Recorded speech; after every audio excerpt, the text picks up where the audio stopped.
परम पूज्य श्री स्वामी जी महाराज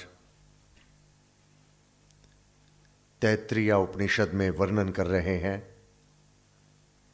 कल हमने आत्मा से संबंधित इस ज्ञान को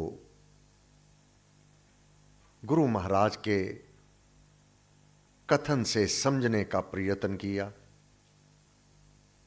आत्म भाव जगाइए। आत्म भाव ये भावना है, सिमर राम का नाम। राम नाम के जाप से ही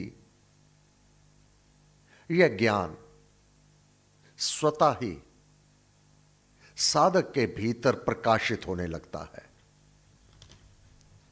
तो आज के पाठ में 115 पृष्ठ, दूसरा श्लोक, तीसरा अनुवाक। ऋषिवर कह रहे हैं, अब ज्योतियों के संबंध में कहते हैं, अग्नि प्रथम है, सूर्य उत्तर है। अग्नि के अनंत आकार धारण करता है जल, अग्नि और सूर्य की संधि है। जलों से अग्नि और सूर्य का आकार एक होता है। बिजली मिलाने वाली है, विद्युत कण इनके मेल के कारण है। अब इस श्लोक में जो ज्ञान के निष्ठावान है, उनके लिए जो गणना करने वाले हैं, अपनी आत्मा का उद्धार और कल्याण करने वाले, परंतु हम और हमारी साधना नाम पर आधारित है। नाम के जाप से अपनी आत्मा का मंगल और कल्याण कर लेना। परंतु पाठ को समझने के लिए अब गुरु महाराज की आवश्यकता होगी। जो कहते हैं उपनिषद कठिन है, निश्चित रूप से है, परंतु इस रथ को, इस देह रूपी रथ को चलाने के लिए एक सारथी चाहिए, वह गुरुदेव। इसको समझने के लिए जब ज्योतियों का संबंध आएगा, सूर्य का वर्णन आएगा, अग्नि का वर्णन आएगा, तब गुरुदेव से याचना करनी होगी। और गुरुदेव इसको सरल शब्दों में समझाने के लिए वर्णन कर चुके हैं, और हम एक बार नहीं अनेक बार पाठ कर चुके हैं। गीता का 8वां अध्याय 232 पृष्ठ 24वां श्लोक, इस श्लोक पर आधारित। अब इसमें कहा अग्नि प्रथम है, सूर्य उत्तर है, और श्रीमद् भगवत में उत्तरायण मार्ग और दक्षिणायन मार्ग का वर्णन है, सूर्य से संबंधित है। 24वां श्लोक। इस श्लोक को समझने के लिए हर पल गुरु की आवश्यकता है। गुरु के बिना ज्ञान नहीं। अब ज्योतियों के संबंध में कहते हैं, अग्नि प्रथम है, सूर्य उत्तर है। श्रीमद् भगवद गीता गुरु महाराज वर्णन कर रहे हैं, अग्नि ज्योति दिन शुक्ल पक्ष और उत्तरायण के 6 मास अनावृत्ति का मार्ग है। इसमें मरकर ब्रह्म को जानने वाला जन ब्रह्म को पाते हैं। धुआं, रात्रि, अगर ज्योति नहीं है, सूर्य से उसके साथ मेल नहीं है, उस प्रकाश के साथ, तो क्या होगा? धुआं, रात्रि, कृष्ण पक्ष और दक्षिणायन के 6 मास, यह पुनर्वृत्ति का मार्ग है। उसमें मरा हुआ योगी चंद्रमा की ज्योति को पाकर पुनर्जन्म में लौट आता है। अब और इसको समझने के लिए उत्तरायण, क्योंकि सूर्य उत्तर है,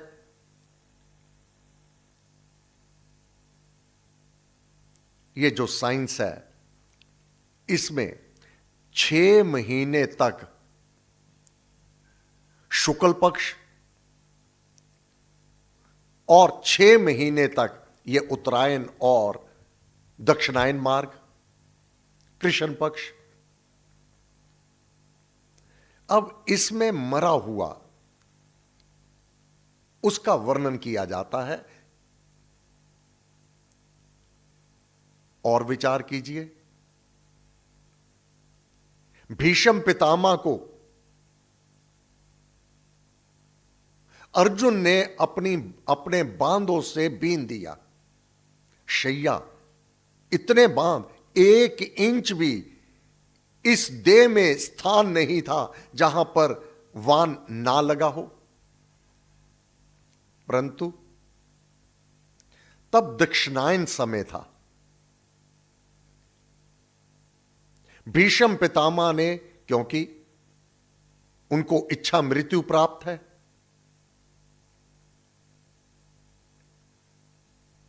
दक्षिणायन के उन दिनों में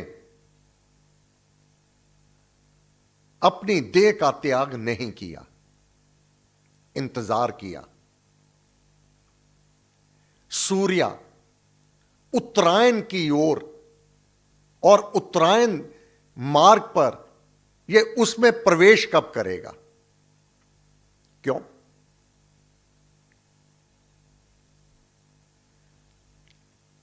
कृष्ण पक्ष में इस अवस्था में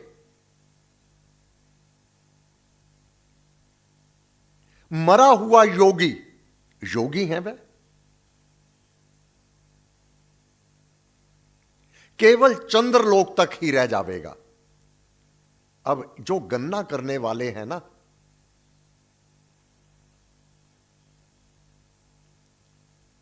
इस जो ज्ञान योग को, इसको जानने वाले हैं, भीष्म पितामह इसको जानने वाले हैं। दक्षिणायन के उस काल में लगे वान इंतजार किया, उत्तरायण का समय कब आरंभ होगा? 6 महीने की अवधि है। सूर्य 6 महीने दक्षिणायन मार्ग पर रहता है और 6 महीने की अवधि उत्तरायण मार्ग पर रहती है। उत्तरायण के मार्ग पर दिन लंबे और रात्रि छोटी हो जाती है। यह ज्योति, यह अग्नि, यह दिन, इसमें योगी जब अपने प्राणों का त्याग करते हैं, महाराज वर्णन कर रहे हैं, यह शुक्ल और कृष्ण 2 मार्ग जगत में सदा रहने वाले माने गए हैं। उनमें से एक से तो जीव नहीं लौटता और दूसरे से फिर लौट आता है। यहां उत्तरायण से तात्पर्य ज्ञान का है, जो यहां कहा। सूर्य उत्तर है, अग्नि के अनंतर। आकार धारण करता है। यहां उत्तरायण से तात्पर्य ज्ञान का है, प्रकाशमय लोकों में प्रवेश करना। क्यों? जब साधक को यह ज्ञान हो जाता है कि मेरी आत्मा तो उसी परमात्मा का अंश है, वह परमात्मा प्रकाश रूप है, परमात्मा श्री राम परम सत्य प्रकाश रूप, परम ज्ञान आनंद स्वरूप, सर्वशक्तिमान, तब अपनी आत्मा को अंधकारमय लोकों में योगी नहीं लेके जाना चाहता।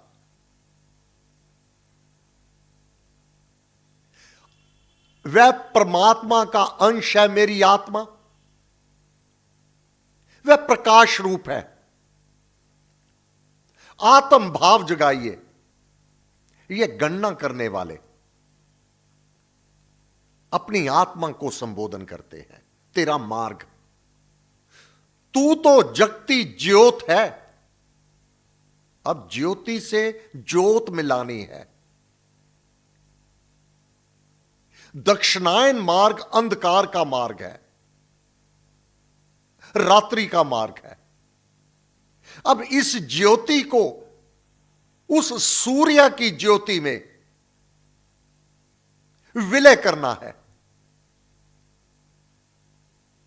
तू तो जगती ज्योत है, क्योंकि पाताल लोग जो धरती के नीचे के लोग हैं, धरती के भीतर जो जीव बसते हैं, वह तो अंधकार में रहते हैं। वहां सूर्य का प्रकाश नहीं जाता, वहां अपनी आत्मा को नहीं लेके जाना। ये गणना करने वाले वह योगी अपनी आत्मा को इस देह से तभी बाहर करते हैं जब यह मार्ग उनको मिल जाता है, प्रकाश का मार्ग। मिलूं तुझे अति वेग से लांग सकल ब्रह्मांड। गुरु महाराज भानु किरण को पकड़कर, भानु सूर्य की किरण, अब जो किरण पकड़ोगे वहीं तक तो जाओगे। भानु किरण को पकड़कर गुरु महाराज अपनी अवस्था वर्णन कर रहे हैं। तू तो जगती ज्योत है, उज्जवल, अति ज्वलंत, प्रकाश में अति ज्वलंत। तेरे निर्मल तेज का नहीं कदापि अंत। सूर्य को सबसे निर्मल वर्णन किया गया, क्योंकि इसकी तपश, इसकी अग्नि, इसका तेज कुछ भी मलिनता नहीं रहने देता, सबको भस्म कर देता है। यह तो स्वतः ही ज्वलंत, अति पावन, प्रकाशमय है। उसी में ज्योति का प्रकाश, उसी में आत्मा का मिल जाना। हे मेरी आत्मा, चमकते चारू चांद तू, चित्र चंद्रिकावान, चंद्रिकावान का प्रकाश शांत, जान ज्योति निज रूप को, जो है विमल सुज्ञान। अब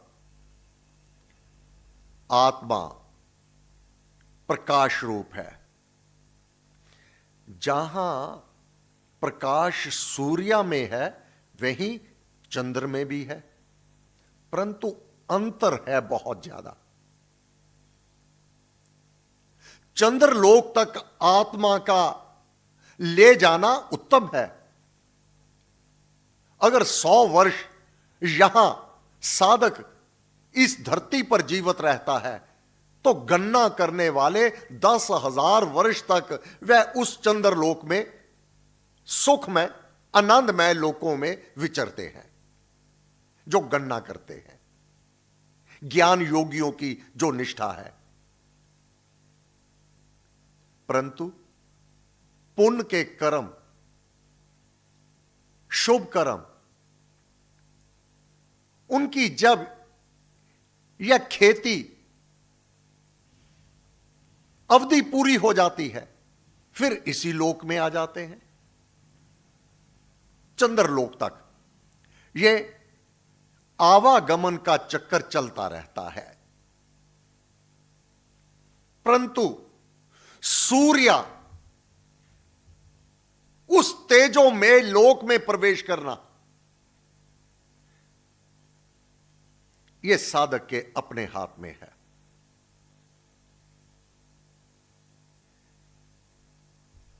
यह श्लोक भी पूरा कर लें। यह शुक्ल और कृष्ण दो मार्ग जगत में सदा रहने वाले माने गए हैं। उनमें से एक से तो जीव नहीं लौटता और दूसरे से फिर लौट आता है। यहां उत्तरायण से तात्पर्य ज्ञान का है। जो जन कर्म योग युक्त ईश्वर उपासक हैं, हम सबके लिए कर्म योगी है। हम केवल ज्ञान पर आधारित नहीं हमारी साधना, हम स्वयं करने वाले हैं।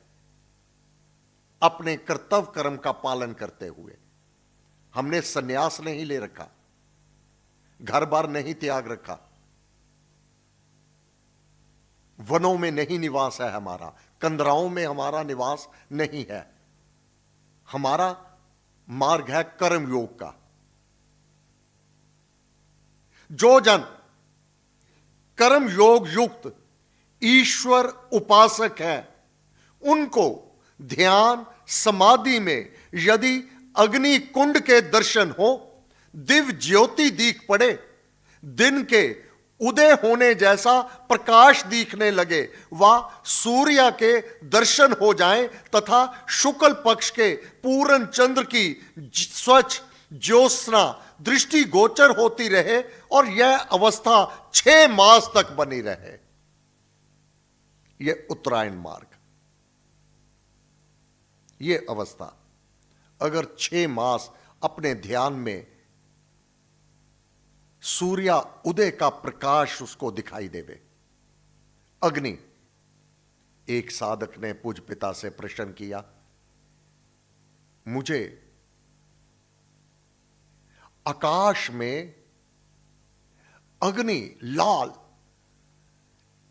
अपने ध्यान में, अपने जाप में ऐसा अवलोकन होता है, क्या कहीं यह अशुभ तो नहीं? जब मैं ध्यान में बैठता हूं, आंख बंद करता हूं, लाल आकाश हो जाता है। पूज्य पिता संत नरकेवल बेदी जी, प्यारे, ये सब शुभ के संकेत है, क्योंकि आकाश की अग्नि कहीं पर भी हानिकारक नहीं हो सकती। जिसकी हानि नहीं, उसका लाभ ही है। ये अवस्थाएं हैं। साधक को ध्यान में विभिन्न रूपों से प्रकाश जो अवलोकन होता है। हां, अगर अग्नि खेत में लगी हुई है, घर में लगी हुई है, वह अशुभ होगी। आकाश में अग्नि अगर तुम अवलोकन करते हो तो इसमें कोई भी हानि नहीं। जाप करते रहो, ये अवस्थाएं अपने आप बदलती रहती हैं। यदि अग्नि कुंड के दर्शन हो, दिव्य ज्योति दीख पड़े, दिन के उदय होने जैसा प्रकाश दिखने लगे, वह सूर्य के दर्शन हो जाएं तथा शुक्ल पक्ष के पूर्ण चंद्र की स्वच्छ ज्योत्सना दृष्टि गोचर होती रहे और यह अवस्था 6 मास तक बनी रहे, तो योगी लोग इस उत्तरायण में, उत्तर श्रेष्ठ अवस्था में देह छोड़कर अध्यात्म सूर्य के मार्ग से मोक्ष धाम को जाते हैं और सर्वथा मुक्त ही रहते हैं। इसीलिए भीष्म पितामह ने अपने प्राणों का त्याग इस उत्तरायण के समय में किया। वह जानते थे दक्षिणायन के समय में अगर मैं प्राणों का त्याग कर दूं, जबकि विधाता ने इच्छा मृत्यु दे रखी है, इतने बाण लगने के पश्चात भी प्राणों का त्याग नहीं किया, तो आज का यह जो दूसरा तैत्तिरीय उपनिषद का श्लोक है, अब ज्योतियों के संबंध में कहते हैं अग्नि प्रथम है क्योंकि प्रथम स्थान पर पहुंचना है, सूर्य उत्तर है इत्यादि। यह पाठ, यह दूसरा श्लोक इसमें पूर्ण हुआ। आगे चलकर इसको बहुत अधिक, ये बहुत ही स्वयं अध्ययन करने वाले श्लोक हैं, इसको अधिक विस्तार से नहीं वर्णन किया जाएगा। इसको स्वयं अध्ययन कीजिएगा जो अगले श्लोक है और इसको समझने का प्रयत्न कीजिएगा। महाराज से याचना कीजिएगा, महाराज इसको कहाँ कहाँ भक्ति प्रकाश में और श्रीमद् भगवत गीता में इसका वर्णन है, वहाँ अध्ययन करना उचित होगा। धन्यवाद। सर्व शक्ति परमात्मने श्री राम